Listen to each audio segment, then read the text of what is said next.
Hey, ¿qué tal? Te doy la bienvenida a Potencial Humano, el canal donde compartimos nuestras experiencias y conocimientos en materia de entrenamiento y de salud. En el capítulo de hoy tenemos a Cris Benedito, una súper amiga que es fisioterapeuta, que es integrante de Easy Fisioterapia. Charlamos sobre temas de readaptación de lesiones, cuáles son las diferencias y semejanzas que tenemos entre la fisioterapia y los CAFIDE, y la verdad es que nos mojamos bastante en estos temas. No te quito mucho más tiempo. Vamos con la charla. Es súper interesante. A por ello.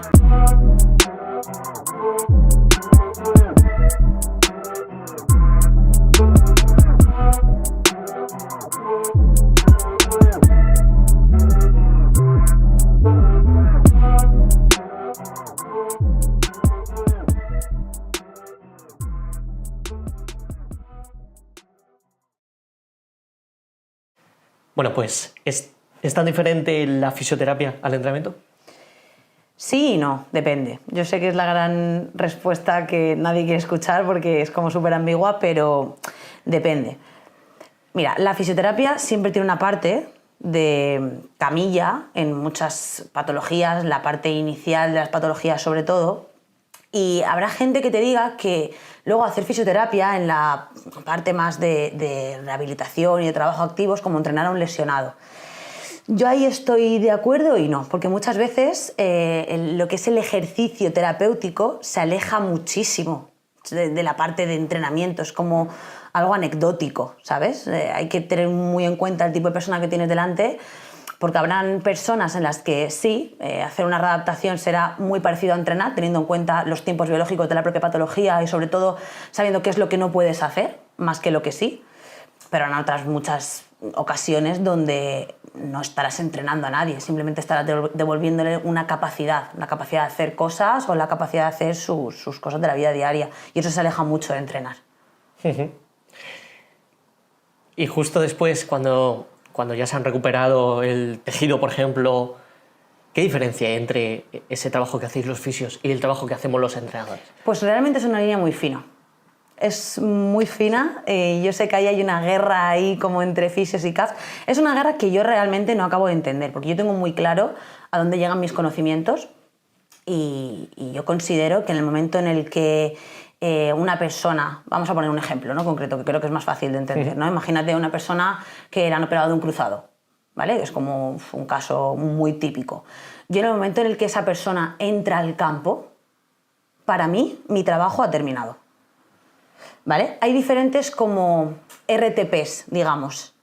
Está el... ¿Qué es la RTP para que claro, no lo sepa? Es que hay diferentes RTPs. Está el Return to Play, el Return to Participate, el Return to Performance. Entonces, vale, para mí, y bueno, y para varios autores, ¿no?, es como que el Return to Participate, que es el volver a participar en tus actividades de la vida diaria, pero sin entrenar o sin competir.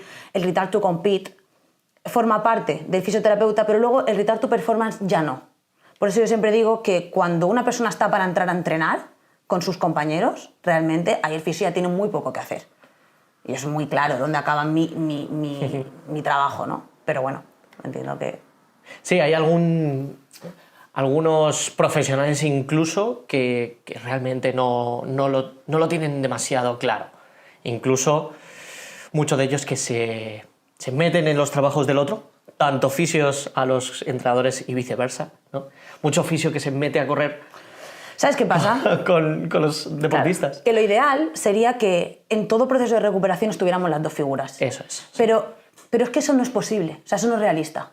Entonces, cuando un fisio trabaja en clínica y te llega una persona que no dispone de un cuerpo técnico en un equipo porque no juega de forma profesional, es un padelista amateur de fines de semana, ¿vale? El cuñado que juega el fin de semana, ahí realmente, ¿qué le dices a una persona? Realmente lo que ocurre en esos casos es que el fisioterapeuta le toca muchas veces a la fuerza hacer esa parte final. Porque claro, cuando esa persona está recuperada de la lesión o de la rotura muscular, que le dices, no, pues ahora vas a contratar a un entrenador que te lleve las 2 últimas semanas.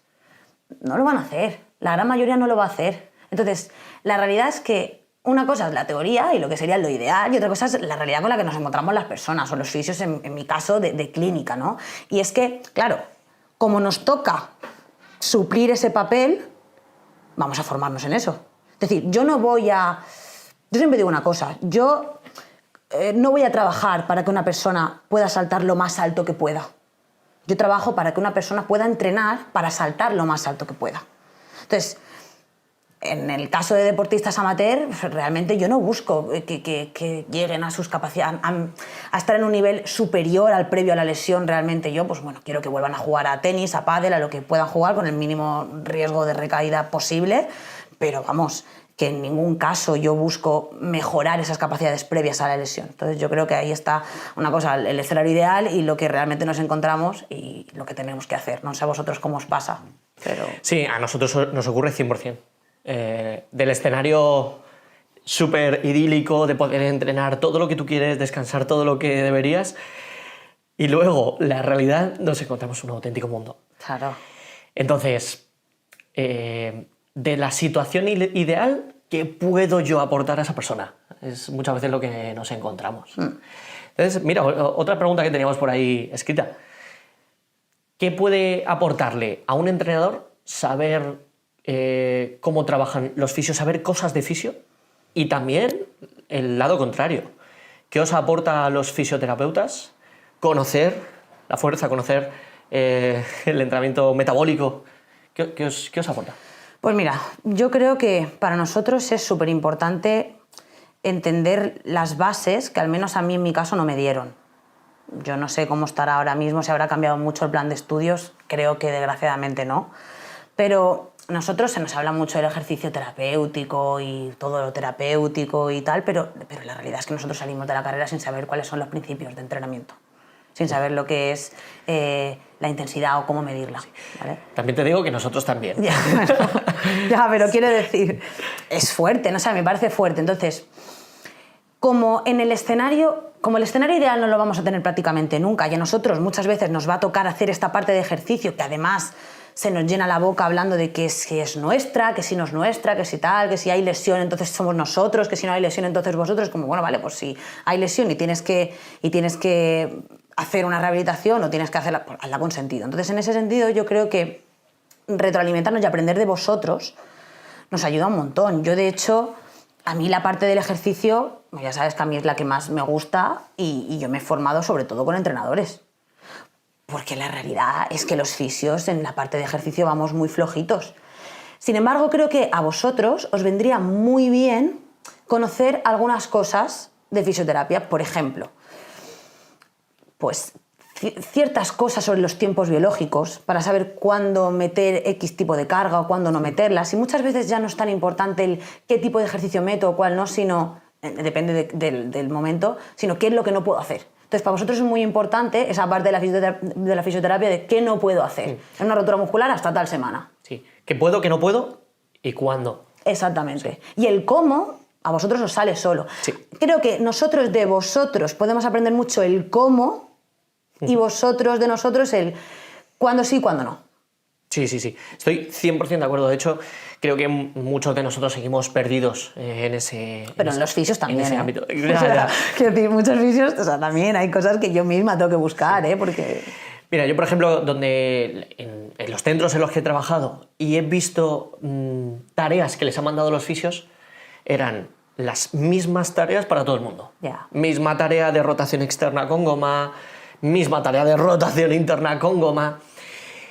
Y realmente que son o ineficientes o tan repetitivas que no tienes el principio de progresión o de supercompensación. Y por tanto, lo que estás haciendo es, pues... el parguelas.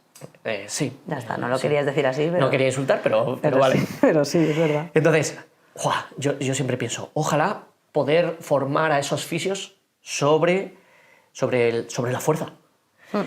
Y sin embargo, nosotros estamos tan perdidos en esa parte de cuando ya nos ha dado el ok el fisio para poder trabajar, también estamos perdidos en ese punto, en esa unión, en ese link de, pues, en función de la lesión, 1, 2, 3, incluso un mes, estamos perdidísimos. Incluso a lesiones mucho más graves como un cruzado.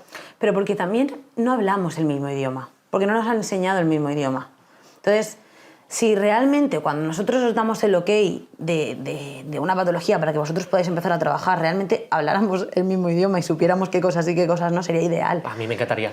Es que claro, eso sería lo ideal. El problema está en que muchas veces desde la perspectiva de la fisioterapia no salimos mucho del fortalecer y que es un término tan ambiguo y tan criticado que además lo entiendo.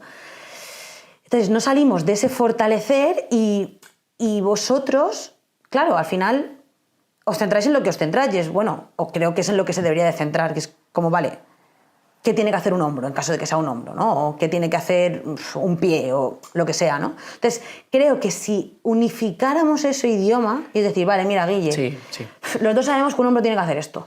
Yo le he trabajado esto, esto y esto para que tal. Vale, a partir de aquí, pues tú puedes hacer esto hasta aquí. Sería ideal, pero...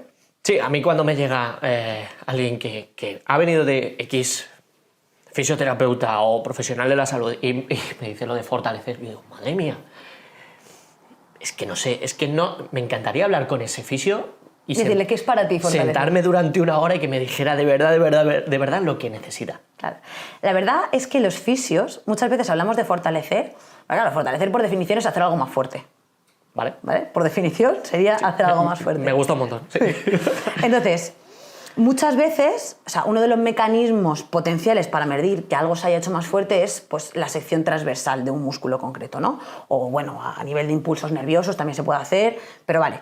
Entonces, cuando los fisios hablamos de fortalecer, en realidad, la mayoría de las veces, la sección transversal nos da igual.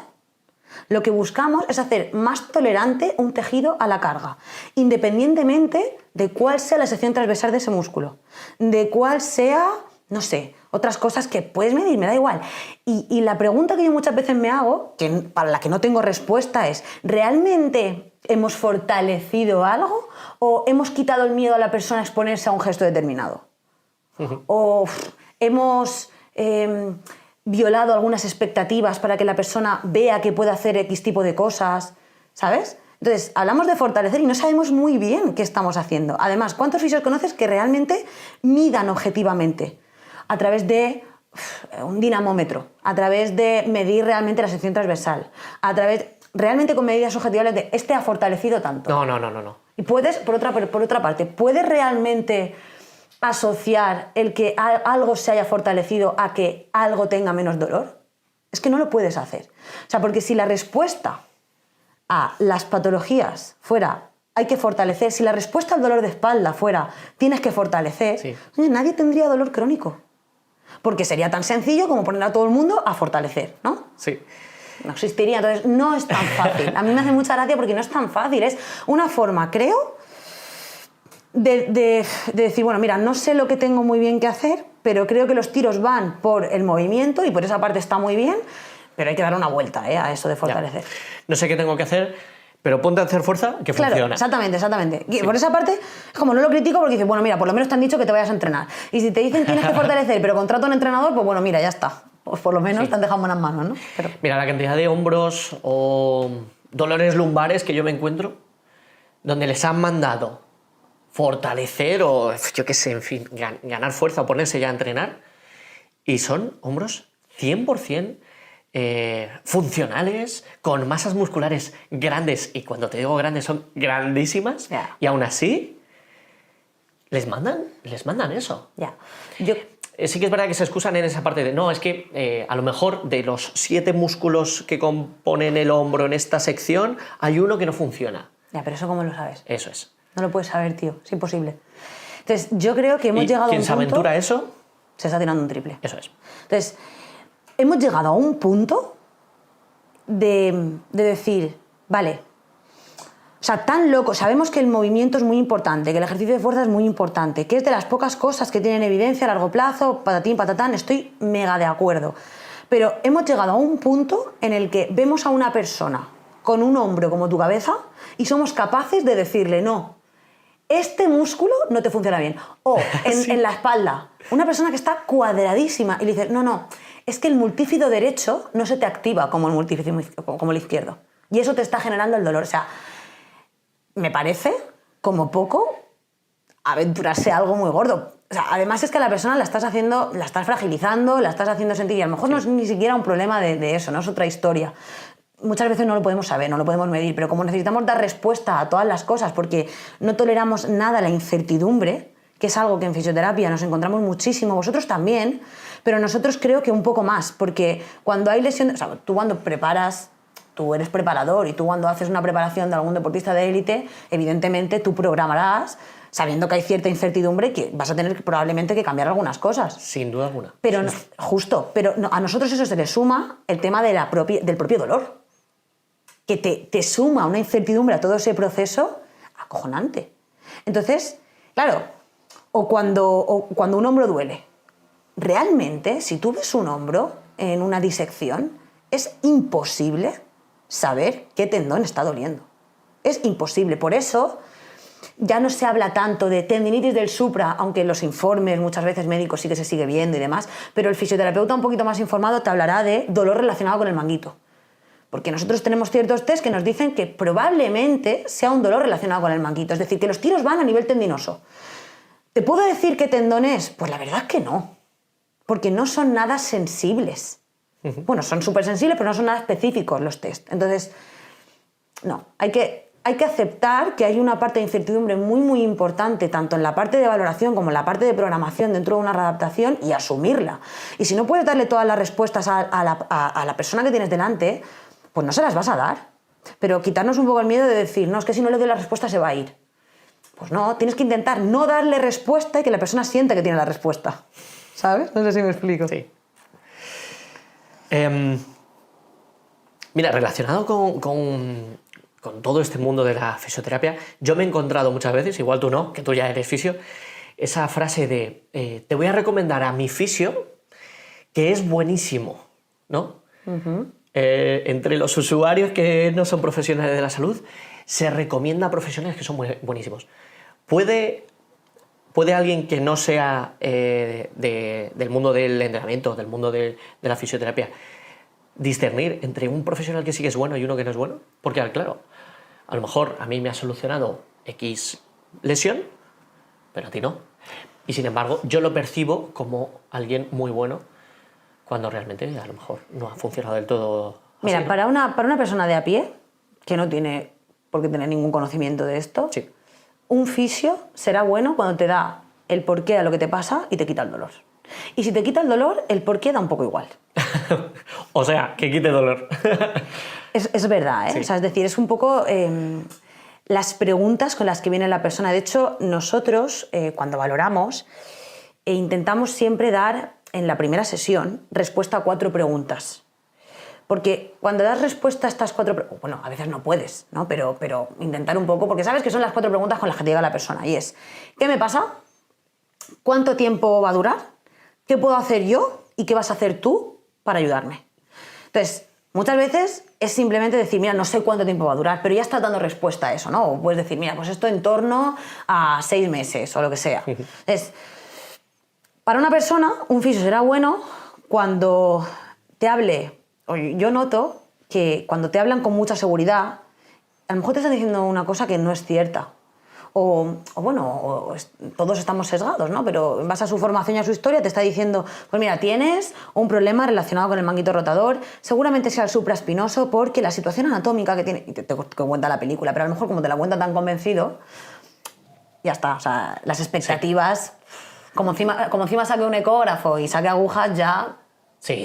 Y como llevo una bata blanca ya ni te digo, ¿no? Entonces, todo eso está súper mega estudiado. Es decir, las expectativas que una persona tiene en un tratamiento en función de la parafernalia que gaste el sanitario correspondiente, está súper estudiado que eso, pues el placebo aumenta que te cagas. Y está muy bien hacerse uso del placebo, que tampoco digo que no... O sea, si está ahí, pues aprovéchalo. Pero quiero decirte que para una persona, un fisio será bueno cuando te diga, o te dé una respuesta muy convincente sobre qué es lo que te está pasando y sobre todo cuando lo que te haga para solucionar eso funcione y ya está. Entonces, para esa persona, ese fisio va a ser Dios y lo va a recomendar. Y eso muchas veces es un poco como la bola de nieve, porque en el momento en el que yo a ti te recomiendo un fisio, que para mí es buenísimo, tú vas a ir ya con muchas expectativas puestas en ese fisio. Entonces, ese fisio a lo mejor te hace un tratamiento fenomenal o te hace un tratamiento muy normal, está cansado, lleva 7, 8 pacientes ese día, pero tú vas tiene un 40% de probabilidad de éxito ya probablemente. Solo con lo que te han contado de ese fisio. Entonces, bueno, no sé si responde a tu pregunta, pero... Sí, por supuesto. De hecho, a nosotros nos pasa exactamente igual. Es que es verdad, es así. Nos pasa esas 4 preguntas que dices, sin duda alguna. Además, nos puede servir en pérdida de peso. Nos puede servir en incluso en estética, en rendimiento, en esa readaptación de lesiones. Nos ocurre exactamente eso. Y yo me encuentro mucha gente que dice, no, es que este entrenador es buenísimo. Y yo lo he visto y no es que no tenga nada especial, sino que incluso además no es competente del todo, pero solo por el carisma que tiene o por cómo te explica las cosas, cómo te... O a quién ha entrenado. Eso es. De hecho, yo he visto muchísimos entrenadores que tienen materias primas muy buenas, atletas que, bueno, en fin, que son geniales, y hagas lo que hagas con esas personas, van a funcionar, y funcionan muy bien. Pero eso no te hace mejor profesional. Donde te hace un buen profesional es cuando tú coges una persona que no es tan buena... O que no tiene un contexto tan favorable. O que está muy jodida y logra salir de esa situación. Porque a los buenos les entrenamos todos. Sí, claro. Yo estoy seguro de que Usain Bolt tiene una capacidad de regeneración que se te va la olla. Entonces, ser seguramente el fisio de Usain Bolt es fácil. Es facilísimo. Lo único que tienes que hacer es darle mucha confianza y pararle los pies, ¿no? Pero ahora, ser la fisio de una persona ya que no es deportista, masa muscular muy bajita y que de repente empieza con un dolor inespecífico, ahí es donde se ven los buenos o malos profesionales. De hecho, yo esto no sé si en el mundo del entrenamiento os pasará, pero en el mundo de la fisioterapia esto pasa mucho, y es que una vez el fisio llega, digamos, a un nivel de expertise, vamos a decir, o lo que quieras, ¿no? En el que puede un poco decidir a quién trata, sí, el porcentaje de éxito aumenta muchísimo. Es decir, si tú estás especializado en algo, por ejemplo, y tú decides que vas a tratar solo a lo que tú quieres tratar, pues entonces es mucho más probable que esa persona mejore. ¿Sabes? Es decir, es de cajón. En el momento en el que tú estás en una clínica y te llega de todo, es mucho más difícil hacerte un nombre en un primer momento. Porque te va a llegar de todo, tanto en aquello en lo que tú estás un poquito más especializado como en aquello en lo que no. Entonces, claro, una cosa que yo veo mucho en la fisioterapia es eso, ¿no? Y que no digo que esté mal, al contrario, creo que está genial. Una persona que quiera ser muy buena en una cosa, se especialice en algo y a partir de ahí, pues que decida a qué quiere tratar, ¿no? Es decir, si yo no tengo ni idea de vértigos, que es la realidad, pues yo cuando me llegan personas con vértigos, yo los derivo a mi compañero o mi compañera que sabe de vértigos. No hay ningún problema. Entonces, eso me asegura también tener más probabilidad de éxito, porque si yo no cojo aquellos casos en los que sé que no voy a poder ayudar, el problema es que conforme están montados los modelos de negocio actualmente, a no ser que tú seas, pues ya te digo, alguien o que te busquen directamente por algo, o que puedas decidir, que estés en una posición en la que puedes decidir a quién tratas y a quién no, los modelos de negocio actual no funcionan así. A ti te llega una persona a la clínica y tú la tratas. Es decir, algo muy gordo tiene que ser para que tú digas, lo tengo que derivar, pero yo trato igual, en la clínica en la que trabajo, yo trato igual un dolor lumbar que un cruzado, que un dolor de cabeza, o sea, una cefalea tensional, por ejemplo, de lo que sea. Y habrán cosas que se den mejor que otras. Bueno, ¿y qué hacemos? Sí. Pues mira, te has metido ahí un poco en la siguiente pregunta. ¿Profesionales de la salud, especialistas o generalistas? Especialistas. Yo creo que la especialidad es algo súper interesante. No digo que no tengan que haber generalistas, al contrario, tienen que haberlos, pero que no veo para nada mal que un profesional se quiera especializar en algo. Vamos a ver, es que lo vemos en la medicina a diario. ¿Por qué hay tanta controversia a lo mejor en el tema de la fisio, que es algo que estoy viendo últimamente, ¿no?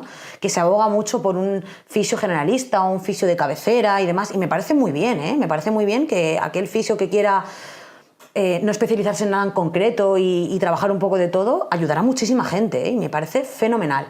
Pero no veo para nada mal un fisio que diga, bueno, pues yo me quiero especializar en rodillas, y concretamente en suturas de menisco y plastias de ligamento cruzado anterior. Mira, yo una vez conocí a una fisio, que es una de mis mentoras, y me dijo, mira, Cris, si quieres ser muy buena en algo, encuentra una cosa que te guste, como mucho 2, y especialízate muchísimo en eso. Porque es la única forma de destacar en una cosa. Que igual tú no quieres destacar en nada concreto y me parecerá fenomenal.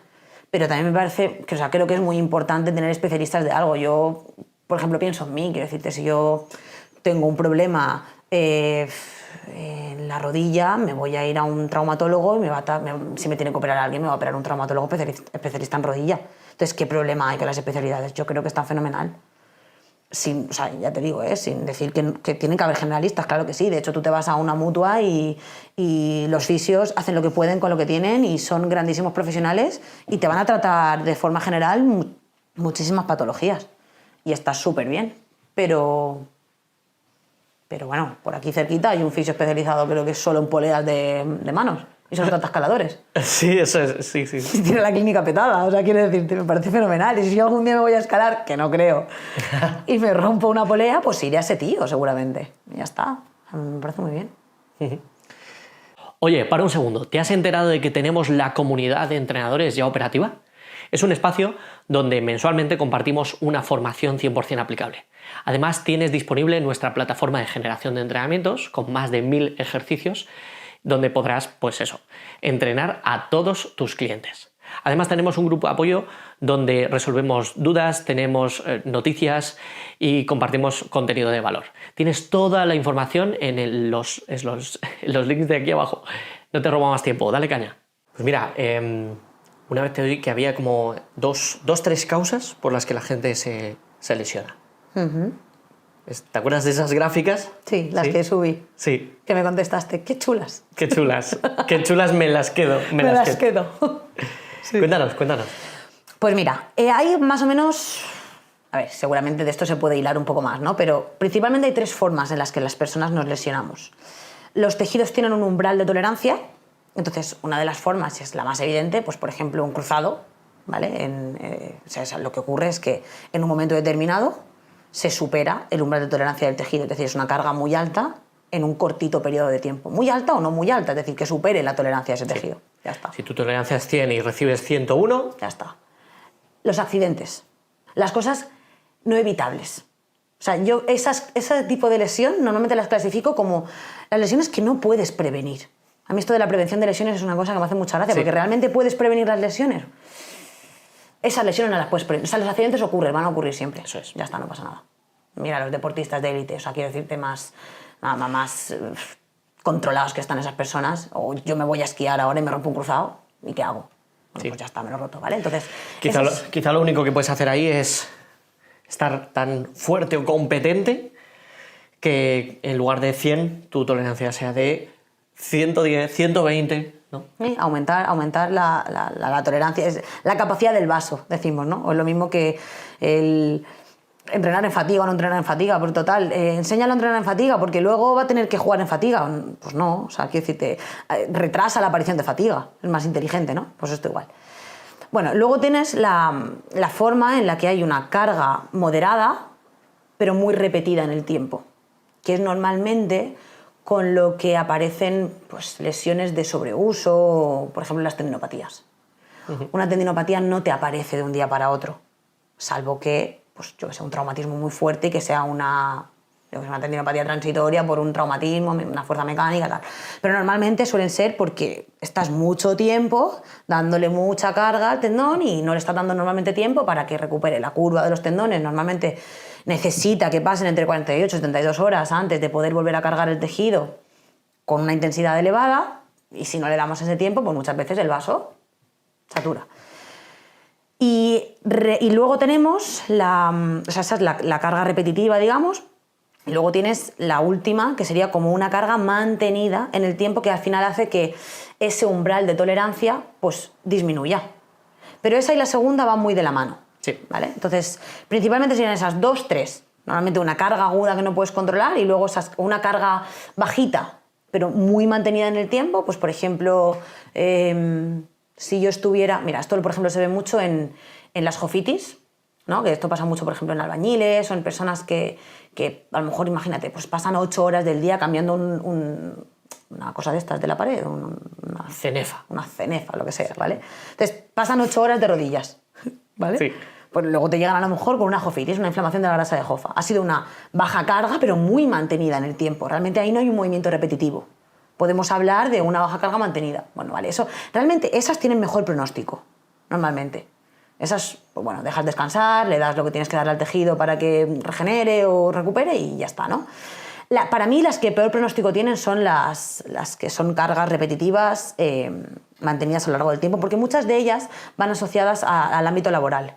Eso es una putada. Porque una persona que trabaja en una fábrica 8 horas al día haciendo este gesto... Sí, complicado. Complicado. A mí, bueno, bien sabes que yo no caliento. Prácticamente no caliento. Mi calentamiento es aproximaciones. Si yo voy a hacer 100, mi calentamiento empieza con 40, 60, 80, 90, 100. Bueno, ¿calientas? Bueno, se puede considerar un calentamiento. Es que quieres calentar. Incluso a veces mi calentamiento es 90-100, Claro. o así. Incluso yo hago mucho sprint y yo ahora mismo podría bajar a la calle y empezar a hacer sprint, ¿vale? Quizá no al 100, pero sí al 90%. Entonces, mucha gente, muchos profesionales incluso de la salud, tienen en boca la frase algún día te vas a lesionar, ¿no? Es que te vas a lesionar. Esto ya lo hemos hablado alguna vez, ¿no? Primero, esa frase es bastante nociva, ¿no? Porque ya ellos ya están condicionados y tratan de condicionarte a ti. Y la siguiente, ¿por qué? ¿Por qué esa frase? Pues yo creo que es por la creencia que hay instaurada de que es importante calentar y que es importante estirar. Sí, Pero yo creo que ahí habría que preguntarse el para qué, claro. ¿no? O sea, me gustaría saber cuáles son los motivos por los que te dicen tienes que calentar. ¿Qué es calentar? Bueno, esto me lo podrás contestar tú mejor que nadie. Bueno, pues primero calentar es aumentar la temperatura, ¿no? Sí. Me gusta bastante. Claro, 1 de agosto, ¿no? ¿Vas a calentar? Yo no voy a calentar, ya te lo aseguro. Ahora, quizá lo de calentar es aumentar la carga de manera muy progresiva. Yo lo que hago es... Yo no hago eso. Yo tengo un salto muy brusco de carga. Entonces, claro, lógicamente me dicen, ¿vas a pasar de 0 a 100? Pues ten cuidado, ¿no? Por un lado es entendible, pero por el otro, oye, es que yo estoy adaptado Es que esa es la clave igual. a eso que estoy haciendo. A lo mejor yo te lo hago a ti y tú revientas. Igual la clave está en que tú estás adaptado a eso. Eso Tú es. primero le has dicho, yo sprinto mucho. Entonces tú, si ahora te bajas a la calle y empiezas a sprintar, pues tú estás relativamente acostumbrado a sprintar. Yo siempre digo que la gente que se rompe sprintando, no todos, evidentemente están los deportistas de élite que se Sí. rompen y demás, pero la mayoría de la gente que se rompe sprintando es porque sprinta poco. Eso es. O nada. O nada. Entonces, claro, si tú eres el cuñado que juegas los partidos los domingos y de repente vas a hacer un sprint en un partido de fútbol y te lesionas, ya, pues que ¿cuándo fue la última vez que sprintaste? Eso es. Antonio. No estás adaptado. No estás adaptado a eso. Pero tú, por ejemplo, tú sprintas, tú haces altero. Tú estás súper adaptado a la carga, a los rangos de movimientos. Y luego también una cosa que creo que es muy importante es que no tienes ese miedo. Porque hay una cosa que se llama profecía autocumplida, no sé si te sonará. Sí. Si tú ya vas con la creencia de que sin calentar te vas a romper, Pasará. pasará, pero no porque atraes lo que piensas, sino porque sin tú quererlo vas a adaptar posturas, gestos, vas a generar fuerza de una determinada forma que haga mucho más probable que tú te lesiones. Incluso una tensión excesiva a modo de protección, que lo que está haciendo es rigidizar el sistema Totalmente. y no alcanzar esos rangos y por tanto no generar tanta fuerza y así. Sí, totalmente. Es una propiedad que tiene la musculatura. Es decir, la musculatura, además de contraerse para permitir el movimiento, también se puede contraer para evitar el movimiento. Sí, pues eso de la profecía autocumplida ocurre y ocurre mucho. A mí me lo han dicho mucho y cuando alguna vez me he lesionado, porque me ocurre también, Claro. a los años me han llegado a decir, ves, te lo dije. Hombre, claro, me lo has dicho a los 2 años. En 2 años me ha pasado, claro que sí. Bueno, pues yo lo que intento hacer ahí, por si a alguien le puede ayudar, el que esté escuchando este podcast, es yo intento predicar con el ejemplo. mi respuesta ahí suele ser, mira, primero a mí no me duele nada, no estoy lesionado, tengo un rendimiento muy aceptable con lo que yo hago y para lo que yo soy, y tengo planeado seguir haciendo esto durante mucho tiempo. ¿Que tú tienes algún problema con eso? Pues estupendo, estupendo. Pero no me hagas más sensible. O no hagas más sensible a tus clientes. Porque me he encontrado muchas veces usuarios que, no, es que me han dicho que tengo que calentar esta media hora, este protocolo de 12 ejercicios. Bueno, lo que estás haciendo es sensibilizar a esa persona. Mira, yo personalmente, y bueno, esto es una opinión muy personal, ¿eh? Perfecto. Creo que se nos está yendo un poco de las manos con el tema de la preparación al movimiento. A ver cómo me explico.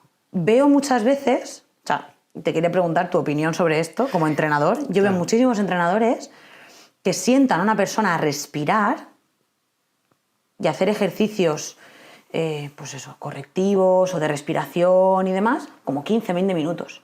Mira, yo creo que independientemente de que eso pueda ser positivo por otras cosas, que no digo que no, y de hecho yo con algunos pacientes lo hago, cuando considero que lo tengo que hacer, pero yo creo que una persona tiene que poder de repente agacharse rápido a por una cosa que pese un poco sin tener que lesionarse. O yo tengo que poder echar a correr sin lesionarme. Es decir, tengo que poder ver una barra y poder colgarme. Ya no te digo de repente sin hacer nada levantarme 80 kilos por encima de la cabeza. Igual para eso sí que tengo que calentar un poco, tío, pero decir, yo tengo que poder llegar al box y colgarme de una barra sin miedo a se me va a fastidiar el hombro.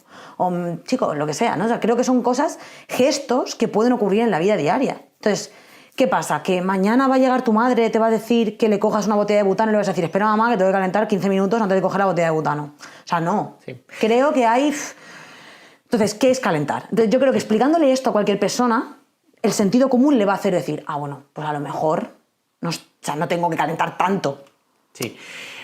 A mí me gusta mucho cuando nombro el calentamiento del calentamiento. Vale, es que para este calentamiento siempre hay alguien que necesita calentar más. Y para ese otro, y para ese otro. Y llegas a entrenar y ya estás fatigadísimo. Sí, eso es. Mira, nosotros en Potencial Humano tenemos un bloque específico que se llama, pues eso, prehabilitación o preparación al movimiento. Y el objetivo de ese bloque es, uno, si podemos eliminar algún tipo de dolor para que esa persona pueda llegar a entrenar. Y dos, que esa persona esté en el estado óptimo para poder entrenar. Por ejemplo, oye, pues es que no tienes la cabeza aquí, tienes la cabeza en otro sitio, ¿vale? Pues vamos a hacer unas respiraciones para que te hagas más consciente. Que bajes tus niveles de estrés, ¿no? O que si has venido a 120 pulsaciones porque has tenido X en tu día, vale, pues bajes pulsaciones, estés tranquilo y podamos empezar a subir carga. Pero claro, no puede ocupar lo que dices 15 minutos, no puedo ocupar 20 minutos de entrenamiento, porque entonces no tengo espacio para hacer el bloque de fuerza, el bloque de potencia, el bloque de vías energéticas. Me lo he comido. No. Ojo, hay gente que lo necesita en primeras instancias, pero es algo que se tiene que abandonar. Y creo que eso es una de las cosas importantes que diferencian una sesión de fisioterapia de una sesión de entrenamiento. Por ejemplo, esa fase de prehabilitación que has dicho, nosotras, por ejemplo, en Easy tenemos un sistema de trabajo y la primera parte de ese sistema de trabajo, que sería un poco la forma de organizar una sesión, ¿vale? Porque los fisioterapeutas muchas veces vamos un poco locos cuando tenemos que hacer una sesión de readaptación, a mí me ha pasado. Como nadie te explica cómo tienes que hacerlo, pues tú dices, venga, pues ahora vamos a hacer un ejercicio para esto, y ahora se te ocurre esto y haces para esto, y así es que no puedes hacer nada, o sea, no vas a ningún sitio. Entonces, como un pollo sin cabeza, no tiene sentido. Entonces, nosotros en este sistema de trabajo, la primera parte, que es la primera parte de la sesión, le llamamos movilización, y realmente lo que hacemos es detectar cuáles son los problemas que está teniendo esa persona en ese momento determinado y darles una solución. Habrán personas que el problema sea el dolor. De hecho, principalmente en nuestro campo suele ser el dolor. Entonces, elige la estrategia que tú quieras para disminuir ese dolor. ¿Para qué? Para abrir una ventana de tiempo que te permita luego trabajar, ¿no? Entonces, realmente esa parte de movilización en función Nosotros de lo llamamos prehabilitación, y en vuestro caso considero que esa parte no tiene que ocupar más de 10-15 minutos. Si esa persona necesita estar más de 15-20 minutos en esa fase, es tuya. Es mía. Sí. Exactamente. Entonces, yo sí que es cierto que conforme voy avanzando en las etapas de la rehabilitación, esa fase va perdiendo peso. Pero y llega un momento en el que esa fase es inexistente y es cuando esa persona es más tuya que mía, ¿vale? Pero desde luego esa parte en mi campo tiene mucho peso. Y de hecho dentro de esa parte están todas las técnicas en las que los fisioterapeutas nos hemos estado formando en los últimos 30 años. Pues que si agujas, que si flossing, que si radiofrecuencias, cualquier aparato realmente, yo siempre pienso que cualquier aparato que tú puedas utilizar en una clínica es un aparato que puedes utilizar para generar analgesia. Pero esa analgesia la tienes que aprovechar. El problema que yo veo es que generamos analgesia y no aprovechamos esa ventana de tiempo. La persona que ha ido a verte, además de por dolor, ha sido porque no puede hacer algo. O es una persona no puedo o es una persona me duele. Si es una persona no puedo, su problema principal será que no puede hacer algo. Pero seguramente no puede hacer algo porque tiene dolor. Y si es una persona, si no, no viene. Si no, no viene. Sí. Y si es una persona me duele, o sea, si es una persona me duele, el problema principal es que le duele, pero seguramente eso le está impidiendo hacer cosas. Entonces, yo esa fase puede ser, pues la utilizo para generar una ventana de tiempo. Y luego pasamos a una siguiente fase que nosotras le hemos llamado activación, pero no va tanto de activar músculos. Sabemos que un glúteo no se desactiva, si no tú no podrías caminar. ¿No? Esto de la inhibición glútea es algo que está muy ahí. Pero sí como para hacer consciente a la persona de movimientos. No tanto de músculos concretos, sino en la fase de activación nosotros utilizamos otras técnicas que no tienen tanto que ver con la analgesia, sino con pues esa representación cortical, o del miembro en concreto, o terapia espejo, imaginería motora, estrategias de violación de expectativas, de quitar miedo al movimiento o miedo al propio dolor. Y una vez eso está hecho, entonces la persona está preparada para hacer un bloque de integración. Si tengo que ponerla a hacer una sentadilla, la pongo. Si tengo que ponerla a hacer un peso muerto, una bisagra de cadera, una marcha, lo que sea que tengamos que trabajar. Y la realidad es que esa parte, en la mayoría de mis sesiones, es la que menos tiempo paso. Porque es gente que viene, como te digo, con dolor. Al final, ya te digo, esto luego se va reestructurando conforme va pasando la rehabilitación, pero cuando llega un momento donde esa parte de integración tiene tanto peso que es toda la sesión, hay una de dos. O estás formado como para poder hacerla, o tienes que derivar a la persona. Ya está, es muy sencillo. Pues vamos a ir terminando. Me parece bien. Y yo te quiero hacer primero una apreciación y luego una pregunta. Tú eres una entrenadora frustrada, ¿verdad? Y yo soy un fisio frustrado, ¿no? Pero no soy entrenadora frustrada. Lo que pasa Un poco. No, pero ¿sabes qué pasa? Que a mí siempre me llamó mucho la atención. O sea, yo tengo un hermano que es entrenador. Sí. O sea, y es un crack. Y tú lo conoces. Un saludo desde aquí. Sí.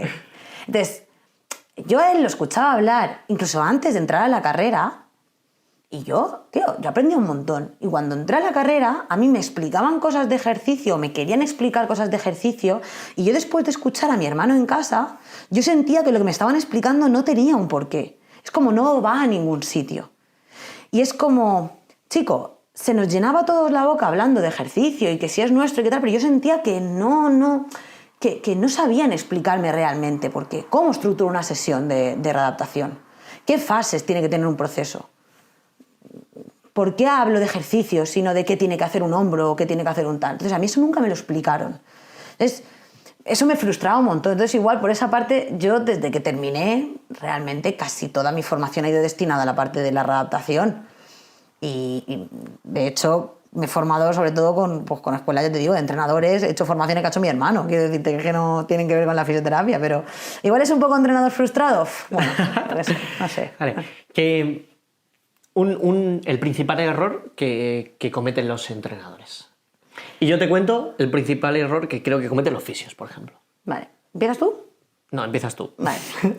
Pues mira, uno de los errores, te diría, hay muchos, no, pero... No, el principal, y con esto ya cerramos. Considerar todos los tipos de dolor igual.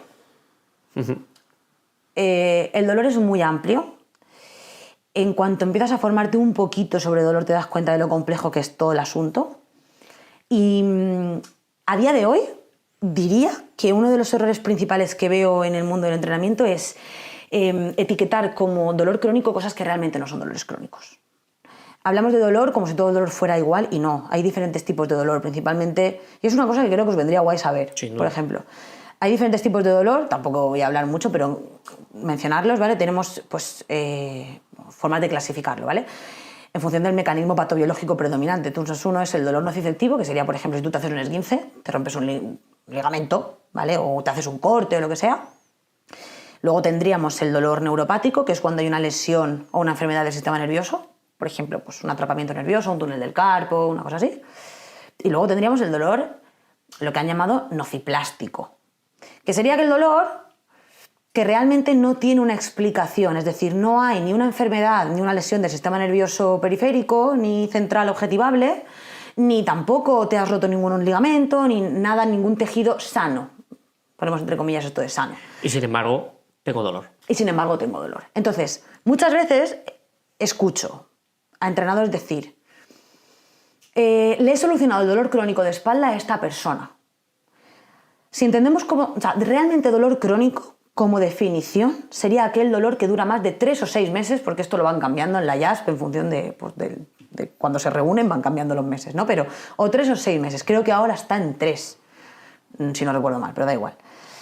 Entonces, por esa definición, sí, ha solucionado un dolor crónico, ¿vale? Pero lo que vosotros estáis queriendo decir es ese dolor nociplástico. Y un dolor nociplástico, la solución a un dolor nociplástico se aleja muchísimo de un entrenamiento convencional. O sea, no va de eso, es otra historia, ¿vale? Entonces, yo creo que uno de los errores principales es etiquetar todos los dolores de la misma forma y realmente abordarlos mal, porque un dolor realmente nociplástico se tiene que abordar con otras estrategias. Es que no va tanto de hacer, sino de explicar, de mostrar y convencer. Sí, no, tampoco de convencer, ¿eh? O sea, creo que no de convencer. Yo siempre digo que, en el caso de los fisios, siempre digo que qué mal fisio eres si tienes que convencer a una persona para hacerle lo que quieres hacerle. Vale. ¿Sabes? O sea, vale. Qué mal fisio eres y... Pero no de convencer, yo no tengo que convencer a nadie. La educación en dolor no se trata de convencer a nadie de lo que tiene, ni de darle la chapa a nadie sobre neurofisiología. Pero sí que es cierto que igual es importante que la persona entienda, pues, pues, ¿por qué me puede estar doliendo? O ¿qué puede pasar un poco en mi sistema para que esto me esté doliendo? Y violarle algunas expectativas, porque esas personas se piensan que haciendo un gesto siempre les va a molestar y no es así. Pero realmente, cuando un entrenador dice le he solucionado un dolor nociplástico a una persona, a través de, por ejemplo, ejercicios correctivos, muchas veces lo que está pasando ahí es que esa persona había cerrado tanto sus posibilidades de movimiento, su abanico de variabilidad era tan pequeño que a nada que tú lo abras, haciendo ejercicios del tipo que tú quieras, esa persona ha pasado de no moverse a moverse.